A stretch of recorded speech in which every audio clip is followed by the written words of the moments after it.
नमस्कार, मी हेमंत देसाई ऑफिशियल माझ्या यूट्यूब चॅनलमध्ये आपलं मनापासून स्वागत करतो। मित्रांनो, आज आपल्याला बोलायचं आहे ते शिवसेनेमध्ये जो अंतर्गत एक तणाव निर्माण झाला आहे किंवा खदखद आहे। अनेक जण अस्वस्थ आहेत। उद्धव ठाकरे यांची शिवसेना तीच खरी शिवसेना, मी शिवसेना म्हणतोय ती उद्धव ठाकरे यांचीच। आज पुण्यामध्ये येऊन केंद्रीय गृहमंत्री अमित शहा यांनी विधानसभा निवडणुकीत उद्धव ठाकरे यांच्या नकली सेनेचा मतदारांनी पराभव केला म्हणून आनंद व्यक्त केला।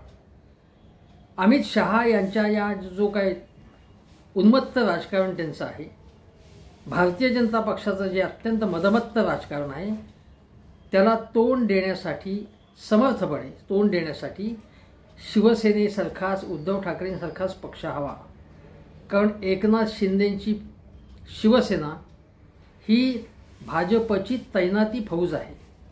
भाजपचा एकनाथ शिंदेंचा पक्ष म्हणजे ती लाचार सेना आहे आणि उद्धव ठाकरे अत्यंत खंबीरपणे उभे राहिलेले आहेत। कालही त्यांना जेव्हा विचारण्यात आलं की एकापाठोपाठ एक नेते चाललेले आहेत, तेव्हा ते म्हणाले की मी धक्का पुरुष आहे, जपानसारखी माझी स्थिती आहे आणि आता कितीही धक्के बसले तरी त्यामुळे मला खरा असा काही धक्का बसत नाही। माझी जिद्द, माझा निर्धार कायम आहे।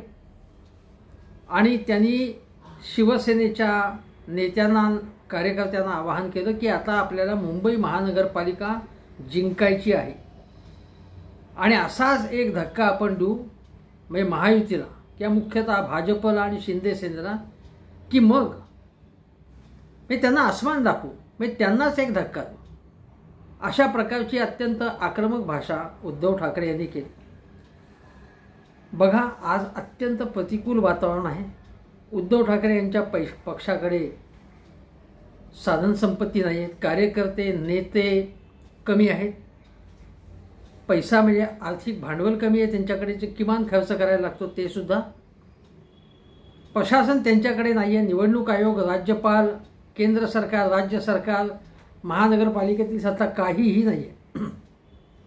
नितेश राणेंसारखे अत्यंत उन्मत्त नेते म्हणतात की उद्धव ठाकरे यांच्या पक्षाच्या नेत्यांच्या किंवा त्यांच्या आमदारांना छदामाही द्यायचा नाही, अशी उन्मत्त भाषा केली जाते।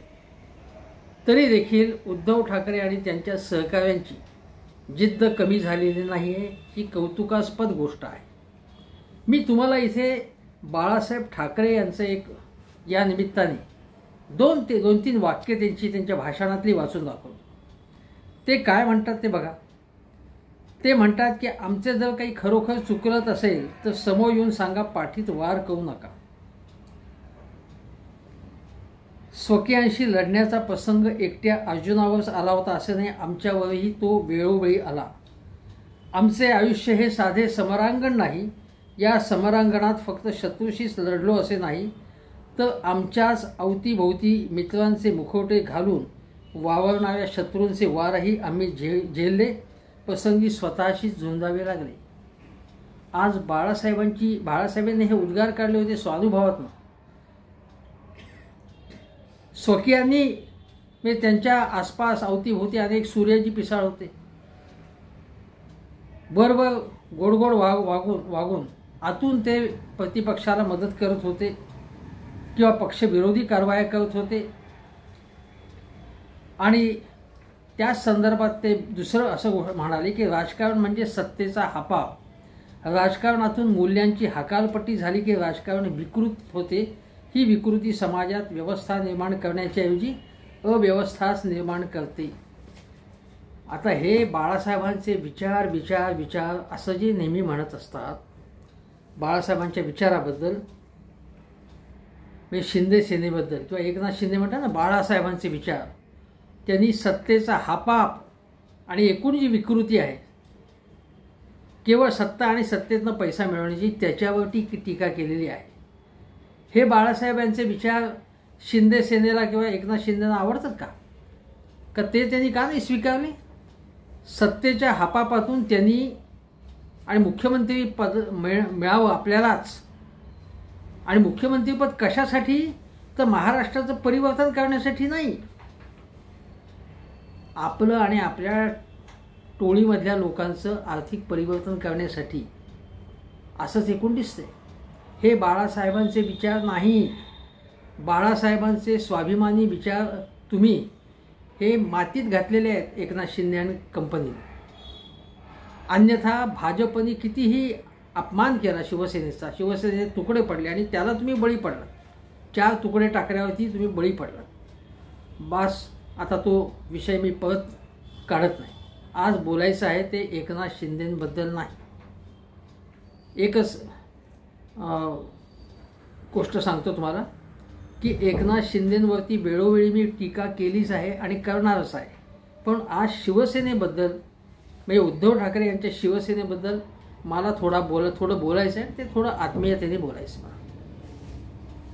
बाळासाहेबांप्रमाणेच आज उद्धव ठाकरे यांच्या वरिष्ठ फळीमध्ये किंवा वरिष्ठ नेतृत्वात त्यांच्या अवतीभोवती जी सगळी माणसं काही आहेत त्यापैकी सगळीच त्यांची माणसं आहेत का, याबद्दल शंका निर्माण व्हावी. असे काही गोष्टी कानी येतात. काही गोष्टी त्यांच्या कानी येत असतील, काही गोष्टी येत नसतील. त्यामुळे अत्यंत आत्मीयतेने, कारण उद्धव ठाकरे यांचा पक्ष भारतीय जनता पक्षाला आणि एकूण महायुतीला तोंड देऊ शकतो समर्थपणे. त्यामुळे त्यांच्या पक्षामध्ये एक जोर यावा, एकजूट असावी, काही दोष असतील तर ते दाखवावेत, या हेतूने मी हा व्हिडिओ करतो. बघा आता शिवसेनेची रचना कशी असते. पक्षप्रमुख कोण आहेत? उद्धव ठाकरे. मग नेते असतात, मग उपनेते, मग संपर्क नेते, संपर्क प्रमुख, जिल्हा प्रमुख, पुढे शाखा प्रमुखापर्यंत ही सगळी यंत्रणा आहे. ही सगळी बांधणी बाळासाहेबांनी अत्यंत चांगल्या प्रकारे केली होती. आणि जे संपर्क नेते असतात त्यांच्याकडे 2-3 जिल्हे असतात. हा संपर्क प्रमुख हा प्रत्येक जिल्ह्याचा वेगवेगळा असतो हे आपल्याला माहिती. त्याच्या संपर्क प्रमुखाच्या माहिती जी आपण म्हणतो एकाखाली एक पायऱ्या, संपर्क प्रमुखाच्या नियंत्रणाखाली जिल्हा प्रमुख, मग तालुका प्रमुख, युवा सेना, महिला आघाडी वगैरे. आता सगळे आर्थिक व्यवहार असतील, कधीकधी त्याला एक वेगळा अर्थ असतो, किंवा नेमणुका या संपर्क प्रमुख पातळीलाच होतात. आणि जिल्हा प्रमुख जो असतो तो आपले पद टिकवण्यासाठी संपर्क प्रमुखाला ते सगळे चोचले पुरवत असतो. तुम्हाला एक गोष्ट सांगतो. ज्याप्रमाणे महाराष्ट्रात जेव्हा काँग्रेसचे निरीक्षक यायचे तेव्हा त्यांची सगळी प्रकारची सरबराई करण्यासाठी काँग्रेसचे इथे जे काही नेतृत्व असेल, मुंबई काँग्रेस, महाराष्ट्र काँग्रेस, ते त्यांच्या दिमतीला असत. पुढे करायचं, त्यांची मर्जी संपादन करायची. आणि त्यांची मर्जी संपादन केली की ते वरिष्ठांना सांगतील आणि आपल्याला प्रदेशाध्यक्षपद, मुख्यमंत्रीपद, आणखीन काही पदं, आमदारकी, खासदारकी मिळेल, अशी अनेकांना इच्छा असायची. आणि त्या दृष्टीने त्यांचे प्रयत्न चालू असायचे. आणि त्याच शिवसेनेमध्ये हे संपर्क प्रमुखाची अशा प्रकारे बरदास्त ठेवली जाते अनेकदा. आणि संपर्क प्रमुख जो असतो, संपर्क प्रमुख त्याचा गॉडफादर कोण असतो? तो असतो सचिव. म्हणजे जिल्हा प्रमुख संपर्क प्रमुखाचे चोचले पुरवतो, जिल्हा प्रमुखाचे मग काय तालुका प्रमुख करत असेल. ही सगळी अशा पद्धतीने चालतं. आणि सचिव हे आहेत कोण? आता विनायक राऊत. आता लोकसभा विधानसभेच्या ज्या काही उमेदवार ठरल्या त्यात या सचिवाची भूमिका, त्याची आवड निवड ही त्यामध्ये फार महत्त्वाची भूमिका होती. सगळ्याच गोष्टी पक्षाच्या शीर्षस्थ नेतृत्वाला सगळ्या गोष्टी माहीत असतात, ते कोण ना कोण सांगत असतं. पण सचिव हा त्याच्यामधला फार महत्त्वाचा फॅक्टर असतो. काँग्रेसमध्ये जसे वेणुगोपाल आहेत ते यांच्या खूप जवळचे, राहुल गांधींच्या, त्यांच्या शब्दाला किंमत आहे. त्यांच्याविरुद्धही असंतोष आहे, खूप असंतोष आहे वेणुगोपाल यांच्याविरुद्ध. तसाच असंतोष आज मला स्पष्ट सांगणं भाग आहे की विनायक राऊत यांच्या विरोधात आहे. लोकसभा निवडणुकांपासून मी अनेक गोष्टी ऐकतोय, कधीतरी त्या सांगणं भाग आहे पक्षाच्या हितासाठी म्हणून. आता बघा, नांदेड विधानसभेची जागा हे दत्ता पाटील कोकाटे हे चांगलं नाव होतं. समजा त्यांना नसेल द्यायचं तर माधव पावडे किंवा बबन बारसेंना ती मिळेल अशी अपेक्षा होती. पण त्याच्याऐवजी डक नावाच्या एका वेगळ्या माणसाला ती दिली गेली. यामध्ये आरोप झाले, काही गोष्टी घडल्या, आर्थिक व्यवहार झाले, असे आरोप झाले. आरोप कोणावरती झाले? दबक्या आवाजात आरोप होतात, ते खरे आहेत, आपल्याकडे काही पुरावे नाहीत त्याचे, पण आरोप झाले, मग तक्रारी झाल्या. आणि त्याचं कोण होतं, म्हणजे कोणाच्या दिशेने ते आरोप झाले? ते विनायक राऊतांच्या दिशेने. नांदेड हिंगोली या दोन्ही जिल्ह्यांचा संपर्क प्रमुख कोण आहे? बबन थोरात. ते विनायक राऊतांचे अगदी जवळचे सहकारी, म्हणजे जसे धनंजय मुंडे यांचे वाल्मिक कराड तसे. आता बबन थोरातांचा एकूण सगळा कारभार, हे तुम्हाला कारभारामध्ये उपद्व्याप, कारभार, उद्योग हे पाहून शेवटी नांदेड आणि हिंगोलीच्या सगळ्या पदाधिकाऱ्यांनी पक्षाला टाटा बाय बाय केला. मग थोरातांच्या कारवाया पक्षप्रमुखांना त्यांच्या कानावर गेल्या. उद्धवजींनी तात्काळ कारवाई करून चांगली गोष्ट केली, ताबडतोब त्यांची हकालपट्टी केली. पण विनायक राऊतांनी हा निर्णय फिरवला म्हणजे त्यांना तसा अधिकार काय माहिती, काहीतरी गोड बोलून किंवा कुठल्या मार्गाने त्यांनी फिरवला माहीत नाही. आणि एवढं काय त्या बबन थोरातच्या मागे सोनं लागलेलं होतं की त्याच्याशिवाय जणू शिवसेना संपेलच असं त्यांना वाटलं. त्यांनी त्यांना त्या पदावरती बसवलं, संपर्क प्रमुख केलं आणि शिवाय उपनेतेपद दिलं. बघा काय म्हणजे काय भयंकर प्रकार आहे, ज्याच्या विरुद्ध बबन थोरात अनेक तक्रारी आहेत. आणि तक्रारी कसल्या आहेत बघा? आर्थिक व्यवहारांच्या संबंधीच्या तक्रारी आहेत. आता महिला आघाडीत पुन्हा विनायकरावांचा हस्तक्षेप असतो, अशा तक्रारी आहेत. गोरेगावला संजना गाडींना उमेदवारी अपेक्षित होती. मला वाटतं त्यांच्या वडिलांपासून किंवा त्याच्याही अगोदरपासून संजना घाडी अगदी लहान असल्यापासून या शिवसेनेत स्वतः आहेत आणि त्यांच्या घरातच शिवसेना संपूर्ण आहे. घरात शिवसेना संपूर्ण घर म्हणजे शिवसेना आहे. अत्यंत तळमळीच्या कार्यकर्त्या आहेत, त्या तरुण कार्यकर्त्या आहेत. त्या जिंकू शकतील आणि त्यांनी खूप काम केलेलं आहे असं म्हटलं जात होतं. पण त्यांना डावलून पाटेकरांना उमेदवारी दिली. विनायक राऊत यांचं यामध्ये महत्त्वाची भूमिका होती म्हणे. दुसरी गोष्ट, अमरावतीचे पदाधिकारी शिवसेनेला जय महाराष्ट्र केला त्यांनी. कारण काय? विनायक राऊत.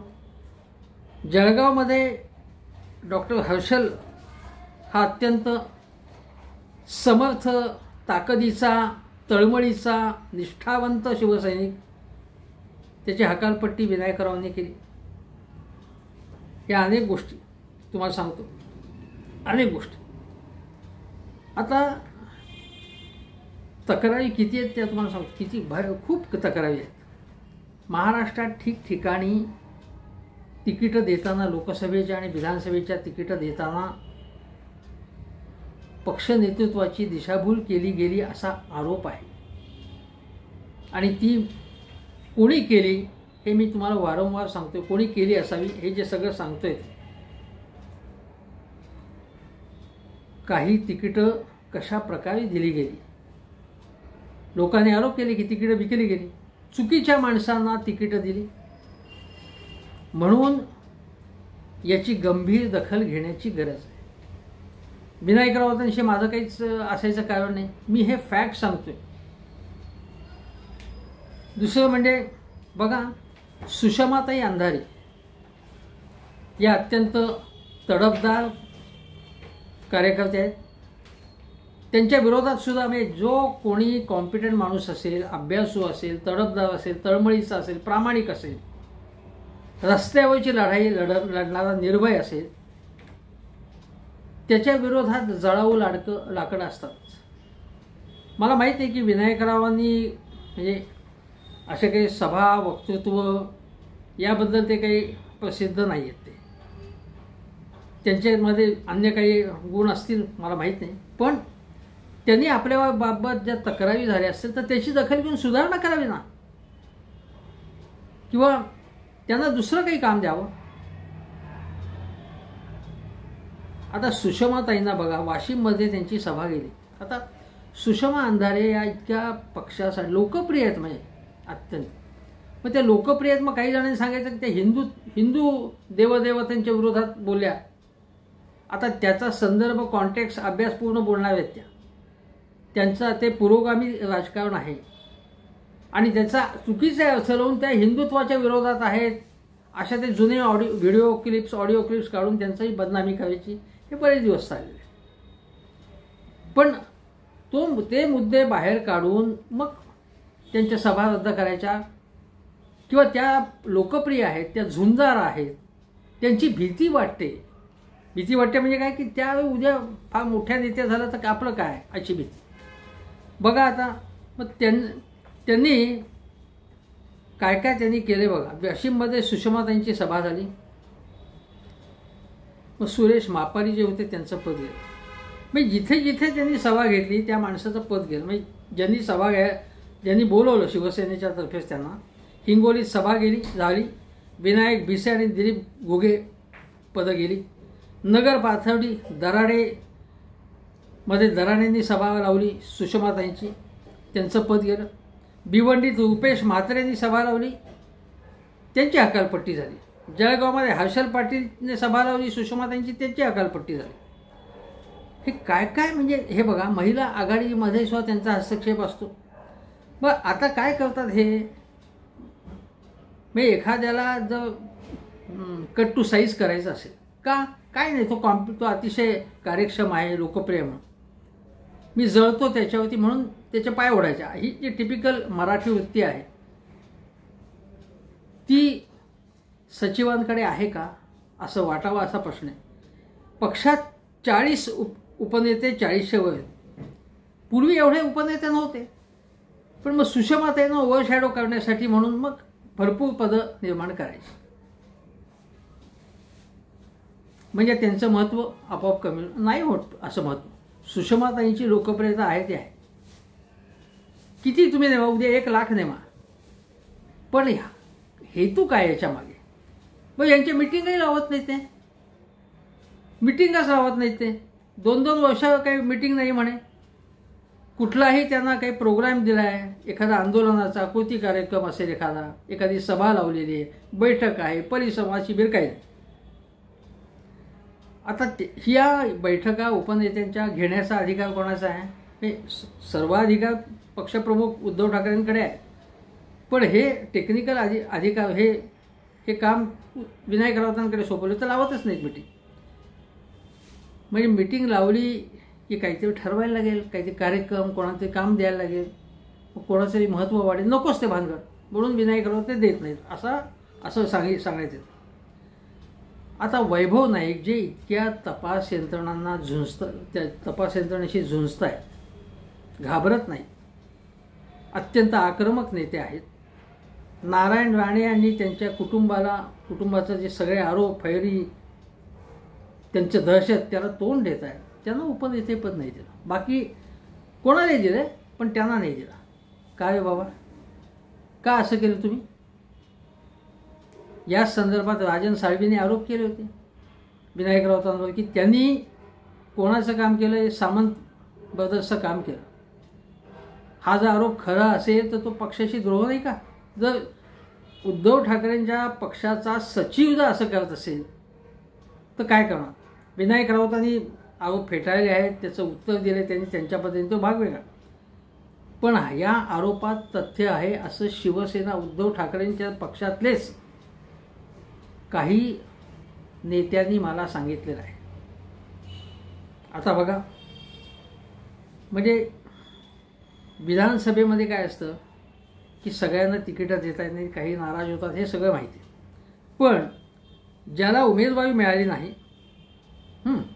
मी एका तिकिटासाठी 3-3 समजा कॅन्डिडेट असतील, दोघांना नाही मिळालं, एकाला मिळालं, तर त्या दोघांना बोलवून जरा चांगल्या पद्धतीने त्याची उमेदवारी त्याला का नाही मिळाली किंवा पुढच्या वेळी मिळेल काय जे काय असेल ते सांगून जरा अशा पद्धतीने त्याला नाराजी घालवली पाहिजे. किंवा निष्ठावंत म्हणजे जो काय एखादा पदाधिकारी आहे तो निष्ठावंत आहे, त्याला पत्ताच लागू न देता दुसऱ्याला उमेदवारी द्यायची आणि याच्याशी काही डायलॉगच साधत नाही. जो वर्षानुवर्ष पक्षाचं काम करतोय त्याला वाटणं स्वाभाविक आहे की आपल्याला तिकीट मिळावं, आपल्याला काहीतरी पद मिळावं, संधी मिळावी. मग त्याला विश्वासात घेऊन सांगा ना, आत्ता नाही पुढच्या वेळी देऊ. ते काहीही असा डायलॉगच साधला जात नाही असं सांगण्यात येतं. आणि म्हणून याला सगळ्या बाबतीत ज्याला म्हणू आपण की हे जबाबदार आहेत विनायक राऊत असा आरोप केला जातो. आणि याच्यात काय तथ्य आहे किंवा नाही याबद्दल लक्षात ठेवलं पाहिजे. उद्धव ठाकरे त्याची दखल घेतीलच असं मला वाटतं. दुसरी गोष्ट की सुषमाताईने एक यात्रा काढली होती, मुक्त संवाद यात्रा. आता त्या यात्रेत जो पार्टिसिपेट होईल त्यांनाच पदावरनं हाकलून यायचं त्यांनी सपाटा लावला. आता ती यात्रा त्यांची एक प्रबोधन यात्रा अत्यंत यशस्वी झाली. आता दुसरी यात्रा त्यांनी काढली पाहिजे. खरं म्हणजे त्यासाठी सगळं इन्फ्रास्ट्रक्चर लागतं, त्या ठिकाणी कळवायला लागतं. हे आता केलं जाईल का नाही, कितपत उत्साहाने केलं जाईल हा प्रश्नच आहे. हे झालं सुषमाताईंबद्दल. नंतर तुम्हाला सांगतो की आता याच्यामध्ये भास्कर जाधव. आता भास्कर जाधव आत्ता उद्धवजींनी आता सतत मीटिंग घ्यायला सांगितलेले आहेत. म्हणजे काही आणि त्यामध्ये भास्कर जाधव हे सुद्धा 14 नेत्यांवरती जबाबदारी की दर मंगळवारी मीटिंग होईल. भास्कर जाधवांना सुद्धा त्यामध्ये समाविष्ट करून घेतले. भास्कर जाधवांनी वेगळ्या प्रकारे म्हटलं होतं की अनेक वर्ष एकाच पदावरती आहेच, सक्षम लोकांना संधी दिली पाहिजे. अशा प्रकारे त्यांनी अप्रत्यक्षपणे आपली नाराजी किंवा आपली तळमळ, पक्षासाठीची तळमळ व्यक्त केली. त्याबद्दल मी एक व्हिडिओ केला होता आणि त्यांना पूर्ण पाठिंबा दिला होता. कारण हा बुलंद तगडा कार्यकर्ता, तगडा नेता आहे, ज्यांनी मंत्रिपद, संघटनेत काम केले, रस्त्यावरची लढाई लढलेली आहे आणि उत्तम वक्ते, फरडे वक्ते, अत्यंत अभ्यासपूर्ण बोलतात. विधानसभेत बाहेर सुद्धा आक्रमक शैलीत बोलतात. पण केवळ आक्रमक नाही, अभ्यासूपणा सुद्धा त्यांच्यामधला तो वारंवार त्यांच्या भाषणापणा दिसतो. सुषमाताई आहेत, भास्कर जाधव आहेत. आता भास्कर जाधव यांच्या कार्यकर्त्यांवरती काही गुन्हे झाले, त्यात कोणाचा हात होता, एखाद्या कुठल्या विनायकाचा त्यामध्ये हात होता, याची ही चर्चा आहे. हे सगळं गंभीर आहे, हे सगळं गंभीर. आता मी तुम्हाला सांगतो, अनेक जण जवळपासची जर माणसं असतील ती पक्षाचं हित न बघता दुसरंच काही करत असतील तर त्यांच्याबद्दल त्यांच्यावर काही कारवाई होणार का हा खरा प्रश्न आहे. किंवा त्यांना दुसरं काम द्या की ज्याच्या संपूर्ण महाराष्ट्राच्याशी निगडीत असलेलं काम जे आहे, किंवा त्यांना अधिकार देऊ नका. कारण जर असे अनेक आरोप होत असतील, अनेक, तर त्यामुळे संघटना आतून पोखरली जाते आणि शिवसेना ही आतून पोखरली जाता कामा नये. म्हणून मी हे सगळं सांगतो. पूर्वीच्या काळामध्ये तुम्हाला सांगतो की आता शिवसेनेनं पटापट लोक जात आहेत. पूर्वीच्या काळामध्ये अनेकांनी म्हणजे गणेश नाईक, राज ठाकरे, नारायण राणे, छगन भुजबळ अनेकांनी शिवसेना सोडली. पण नारायण राणेंना बाळासाहेबांनी काढून टाकलेलं होतं, हे लक्षात घ्या. काढून टाकलं होतं कारण पक्षविरोधी कारवाई केल्या. अशा प्रकारची कारवाई उद्धव ठाकरे यांनी आत्ता करावी असं म्हणत नाही मी, पण काहीतरी बाबा त्याच्यामध्ये लक्ष घालून दुसरी बाजूही ऐकायला पाहिजे आणि मग योग्य निर्णय केला पाहिजे किंवा त्या माणसाला समजून सांगायला पाहिजे किंवा त्याचा अधिकार या बाबतीतचे संपूर्ण काढून घेतले पाहिजे. हे केलंच पाहिजे. नाहीतर एखादा जशी कॅन्सरची गाठ असते ना, ऑपरेशन केलं नाही ना तर ते वाढत जातं. मग तुम्ही कितीही केमोथेरपी घेतली तरी त्याचा काही उपयोग नाही. अगोदर ती गाठ आधी कापरून टाकली तर कॅन्सर शरीरात पसरतच नाही. हा जर कॅन्सर पसरला, आज उद्धव ठाकरे यांच्या पक्षाची ताकद कमी झाली ही फॅक्ट आहे. आता अशा वेळी हे ऑपरेशन त्यांनी करणं, काही कटू निर्णय त्यांना घ्यावेच लागतील. अजून तुम्हाला काही गोष्टी मला सांगायच्या आहेत त्या अशा की बघा, पक्षप्रमुखांनी म्हणजे अनेक जण कुठल्याही पक्षामध्ये, काँग्रेसमध्ये सुद्धा दिल्लीमध्ये जाऊन लोक सांगायचे की आम्हाला आमचं काय ऐकून घेतलं जात नाही, आम्हाला पद मिळत नाही, अमुक तमुक काय जे असेल. तेव्हा अहमद पटेल असतील किंवा बाकी सेक्रेटरी जे असतील, आपले वसंतदादासुद्धा सरचिटणीस होते एकदा, गुलाम नबी आझाद, वेगवेगळे, आता वेणुगोपाल आहेत, यांच्याकडे जात असतात. तेव्हा असे माणसं जेव्हा सांगतात तेव्हा त्यांचं पक्ष नेतृत्वाने ऐकून घेतलं पाहिजे. सारखं सारखं तुम्ही येता तक्रारी करता असं म्हणू नये. कारण कुठल्याही कंपनीमध्ये, सरकारमध्ये, कुठल्याही ऑफिसमध्ये तक्रार का करतात? कारण मग तक्रार निवारण कक्ष जसा असतो की कोणी माझी तक्रार मी वरिष्ठांना सांगणार ना. त्यामुळे आणि अशी डायरेक्ट पक्ष नेतृत्वाला तक्रारी करता येतील अशा प्रकारची यंत्रणा असली पाहिजे, नीट ऑनलाईन यंत्रणा. म्हणजे अगदी निर्भयपणे लोक सांगू शकतील की नाही, हा माणूस मला त्रास देतोय, अकारण त्रास देतोय पक्षातला, हा माणूस असले उपद्व्याप करतोय, मी काम केलंय पण मला डावलतोय, हे थेटपणे सांगता आलं पाहिजे. समजा कोणी व्हॉट्सअप केला, कोणी मेसेज पाठवला, अशी यंत्रणा असेल सुद्धा, तो जर पुन्हा सचिवांकडेच तो मेसेज जात असेल तर त्याच्यावरती कशा प्रकारची कारवाई होईल हे बघितलं पाहिजे. हे लक्षात घ्या मी काय म्हणतो. आता लोकसभेमध्ये उद्धव ठाकरेंची कामगिरी चांगली होती, पण विधानसभेमध्ये एक प्रकारची हारच झाली. पण युद्धात जरी हार झाली तरी जसं तहात जिंकतात तसं आता तह नाही म्हणत मी, तह काही करायचं नाही, कारण भाजपशी टक्करच द्यायची. पण टॅक्टफुली वागण्याची आवश्यकता आहे. टॅक्ट म्हणतो ज्याला, की टॅक्ट अशी असली पाहिजे. उदाहरणार्थ मी तुम्हाला सांगतो की एकनाथ शिंदे म्हणाले की मला हलक्यात घेऊ नका. ठीक आहे, ते काही म्हणाले की लगेच नाही तुम्ही हलकेच होता,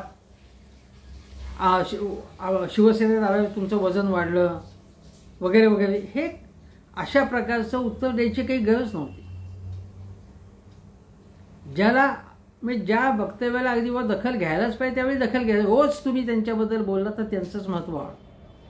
तुम्ही बघा, नरेंद्र मोदींबद्दल रोजच्या रोज 10 वर्ष घसा खरवडून काँग्रेसवाले बोंबलत होते. हळूहळू 2014 पासून बघा त्यांचं नेतृत्व, त्यांचा करिश्मा वाढत गेला. मोदीजी आणि बाकी संपूर्ण कंपनी राहुल गांधींच्या विरोधात रोजच्या रोज बोलायला लागली, त्यांचं नेतृत्व वाढलं. म्हणून एकनाथ शिंदे आणि त्यांच्या कंपनीवर रोजच्या रोज तेच बोलण्याची गरज नाही. तुम्ही जर कमी वेळा बोललात ना, रोज न बोलता कमी वेळा बोलायचं, पण एकच टोला लावायचा, एक 4-6 दिवसांनी बोला, तर तसा ऑकेजन किंवा तसा मुद्दा असेल तर बोला. हा एक भाग. नंतर आज जे बघा शिंदेंकडे जात आहेत, आज ते शिंदेंकडे सत्ता पैसे आहेत म्हणून. आणि मला एका ज्येष्ठ शिवसेना नेत्याने सांगितलं, मला अतिशय तो मुद्दा पटला, की काँग्रेस पक्ष सत्तेवरती केंद्रात, राज्यात सगळीकडे होता, पण त्यावेळी विरोधी पक्षाला, शिवसेनेला अशा प्रकारचा त्रास देत नव्हता. एवढा त्रास आज महायुतीचं सरकार शिवसेना किंवा शरद पवार यांच्या पक्षाला देत आहे. वेगवेगळ्या प्रकारचा त्रास असतो, चौकशा असतो किंवा सतत काही ना काही बोलत राहायचे, आरोप करायचे, संशयाच्या घेऱ्यात आणायचं, अनेकांवरती खोटे नाटे आरोप करायचे. तर किशोरीताई पेडणेकर इतकी वर्ष काम करतायत, वाटेल ते आरोप केले, महापौर म्हणून पॉप्युलर होते अत्यंत, आणि अगदी रस्त्यावरची लढाईपासून मोर्चे, निदर्शनं सगळं केलं ते बाळासाहेबांच्या शब्दासाठी, उद्धवजींच्या शब्दासाठी. आणि त्यांच्यावर जेव्हा आरोप झाले तेव्हा मला कौतुक वाटलं की उद्धव ठाकरे हे त्यांच्या मागे ठामपणे उभे राहिले. चांगली गोष्ट आहे अत्यंत, असंच व्हायला पाहिजे. पण त्यांच्यावरती वाटेल ते आरोप झाले. माझं म्हणणं आहे काय की विधानसभेला त्यांना जर तिकीट मिळालं असतं तर बरं झालं असतं. किंवा विशाखाताई राऊत असतील, किंवा मगाशी मी ज्यांचा संजना घाडींचा उल्लेख केला, ज्योती ठाकरे या महिला आघाडी महिला नेत्या अत्यंत चांगलं काम करणाऱ्या तळमळीच्या आहेत. ज्योती ठाकरे कितीतरी महिलांचा उल्लेख करता येईल शिवसेनेतल्या. त्या मनीषा कायंदे भाजपमधून आले आणि त्यांना एकदम आमदारकी मिळाली. बाकीचे जे आहेत ते मागे राहतात. तेव्हा महिला ज्या नेत्या आहेत त्यांना मानाचं स्थान दिलं पाहिजे, त्यांना कार्यरत केलं पाहिजे. किंवा जे माजी नगरसेवक आहेत, आता नगरसेवक कोणीच नाही, त्यांना बोलवून त्यांना काहीतरी कार्यक्रम द्या, सक्रिय करा, त्यांच्याशी डायलॉग ठेवा. पक्ष नेतृत्वाने या गोष्टी करायला पाहिजेत. दुसरी गोष्ट म्हणजे माझ्या हातात काहीच नाही, आता मी तुम्हाला काही देऊ शकत नाही असं बोलण्याचं कारण नाही आहे पक्ष नेतृत्वाने.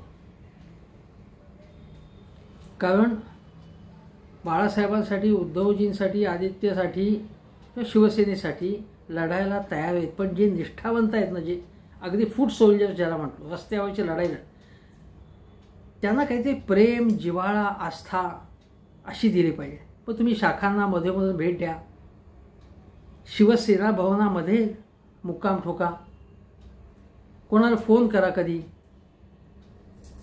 कोणाला मातोश्रीवरती तर गराडा असतोच आजही. हे म्हणतात ना, घरी बसले उद्धव ठाकरे. मातोश्रीवरती अक्षरशः रोजच्या रोज महाराष्ट्राच्या ठिकठिकाणहून, मुंबईच्या कानाकोपऱ्यांना लोक येत असतात.